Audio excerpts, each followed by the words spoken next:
నగరంలోని స్థానిక కలెక్టర్ కార్యాలయం నందు ప్రజా విజ్ఞప్తుల పరిష్కార వేదిక నందు అఖిలపక్ష రైతు సంఘం సభ్యులు కలెక్టర్కు వినతి పత్రాన్ని అందజేశారు. తదనంతరం విలేకరులతో మాట్లాడుతూ మన జిల్లాలో రబీ పంటకు సంబంధించి సుమారు 20 లక్షల మెట్రిక్ టన్నుల ధాన్యం 15 రోజులలో తయారు కాబోతున్నదని, కేంద్ర ప్రభుత్వం వరికి మద్దతు ధర పుట్టికి 20,306 రూపాయలు ఇస్తున్నదని,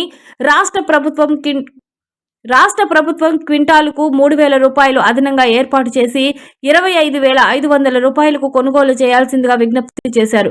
ఈ కార్యక్రమంలో రైతు సంఘాల రాష్ట్ర కార్యదర్శి గంగపట్నం రమణయ్య, రైతు సంఘాల సమైక్య అధ్యక్షులు చెరసాని కోటిరెడ్డి, కమలాకర్, షాన్వాస్, కమలాకర్, హర్నాథ్, నాగేశ్వరరావు, హేమలత, శ్రీనివాసులు రెడ్డి తదితరులు పాల్గొన్నారు.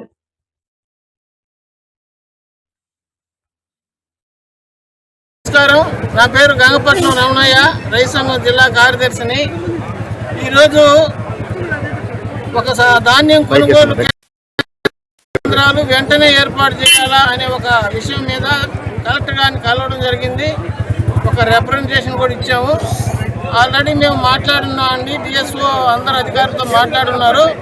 ఒక 2-3 రోజుల్లో ఒక నిర్ణయం తీసుకుంటామని చెప్పారు. విషయం ఏంటంటే దాదాపు 6 లక్షల ఎకరాల్లో మన జిల్లాలో వర్షాలు చేశారు. 2 దశలుగా, అంటే మార్చి 15 నుంచి ఏప్రిల్ 15 దాకా ఒక దశ, దాదాపు 10 లక్షల పుట్లు వస్తాయి మార్కెట్లోకి. ఏప్రిల్ 15 నుంచి ఏప్రిల్ ఆఖరికి ఒక 10 లక్షల పుట్లు, మొత్తం 20 లక్షల మెట్రిక్ టన్నుల ధాన్యం ఈ సంవత్సరం దిగుబడి వస్తుంది. అంటే ఎంత పెద్ద కార్యక్రమం చూసుకోండి. ఇప్పటి వరకు ధాన్యం ఎంత కొంటారు, కొనుగోలు కేంద్రాలు ఎప్పుడు ఏర్పాటు చేస్తారు, మద్దతు ధర కేంద్రం పెంచింది, ఆ మద్దతు ధర అన్నా ఉంటుందా లేదా, లేదంటే రైతుల్ని ఈ పంటని గాలికి వదిలేస్తారా అని చెప్పి మేము అడుగుతా ఉన్నాం. ఇప్పటి వరకు రాష్ట్ర ప్రభుత్వానికి ఒక ప్రపోజల్ పంపించాము, ఇంకా అక్కడి నుంచి మెసేజ్ రాలా, పర్మిషన్ రాలా. అంటే ఎంత కొంటామని చెప్పి ఏమి ఉరమ్మరిగా చెప్తే 1,50,000 మెట్రిక్ టన్నులు కొనవచ్చు, లేదు ఇంకొక 20 లక్షల మెట్రిక్ ధాన్యం పంట వస్తుంటే రాష్ట్ర ప్రభుత్వం లేదంటే అధికారులు 1,50,000 మెట్రిక్ టన్నులు లేదంటే 2 లక్షలు కొంటే మిగతా 18 లక్షలు ఎవరు కొన్నారు? ఆ ప్రొక్యూర్మెంట్ ఎంత చేసుకుంటారు? అందుకని పోయిన ఎడగారులో 14,000 అమ్ముకున్నారు, అంతకుముందు ఖరీఫ్లో 17,000 అమ్ముకున్నారు. కేంద్ర ప్రభుత్వం ప్రకటించిన మద్దతు ధర పుట్టి 20,300 రూపాయలు.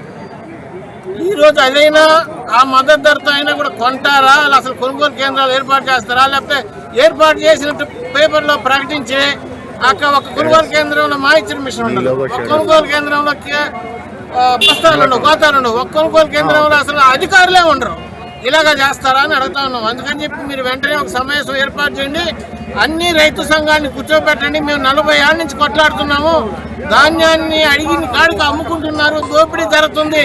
ప్రతి అదునులో 500 కోట్లు నెల్లూరు జిల్లా రైతులు నష్టపోతా ఉన్నారని చెప్పి అధికారులకు చెప్పాము.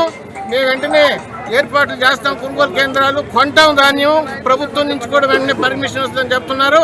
ఆ కార్యక్రమం ఏదైతే కొనుగోలు కేంద్రాలు ఏర్పాటు చేసే కార్యక్రమం, ఎందుకంటే 10 రోజులు 15 రోజులు పంట మార్కెట్లోకి రాకపోతా ఉంది. అందుకని కొనుగోలు కేంద్రాలని వెంటనే ఏర్పాటు చేయడం కాదు, కొనాల ధాన్యం అంతా ప్రభుత్వం కొనాలంటే మా డిమాండ్. అన్ని రైతు సంఘాల తరఫున అఖిలపక్ష రైతు సంఘం. ఈ రైతు సంఘాలన్నీ కలిపి ఐక్య వేదికగా రూపొందించుకొని ఈ కార్యక్రమం మీద దాదాపు 20-25 సంవత్సరాల నుంచి కూడా కృషి చేస్తున్నాం. ధాన్యం వచ్చే తలకే ఈ కొనుగోలు కేంద్రాలను డిలే చేస్తూ ఉంటారు, పెడతాం అంటూ చివరిలో పెట్టడం, లేకపోతే అసలు ఒక్కో సమయంలో పూర్తిగా పెట్టకుండా ఉండటం కూడా జరిగిన సందర్భాలు ఉన్నాయి. గత సీజన్లో కూడా ఈ కలెక్టర్ గారు వచ్చే వరకు కూడా కొనుగోలు కేంద్రాలు పెట్టలా. ఈయన వచ్చి పెట్టారు, కానీ అది ఎంతవరకు అంటే ఒక 5% వరకే లాభించారు రైతాంగం, అది కూడా చాలా తక్కువే. అట్లా కాకుండా ఈసారి ముందే పెట్టమని కోరాం, దానికి జేసీ గారు అంగీకరించారు. తొందరలోనే ఈ రైతు సంఘాలు అన్నింటితో కూడా ఒక సమావేశం ఏర్పాటు చేస్తామన్నారు. ఏదైనా కానీ కొనుగోలు కేంద్రాలు పెట్టందే రేటు తగ్గిపోతూ ఉంటుంది, దాన్ని దృష్టిలో పెట్టుకొని, అది వారికి కూడా తెలుసు, అధికారులందరికీ కూడా తెలుసు.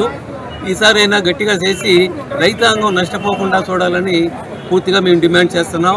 దీంతోపాటు రేపు 12వ తారీఖున జరగబోవు సార్వత్రిక సమ్మె, అది లేబర్ యూనియన్స్ అన్నీ కూడా సిఐటియు మొదలు ఏఐటియుసి ఇట్లా అన్ని సంఘాలు కలిపి పెద్ద ఎత్తున దేశవ్యాప్తంగా ఒక సమ్మె చేస్తున్నారు.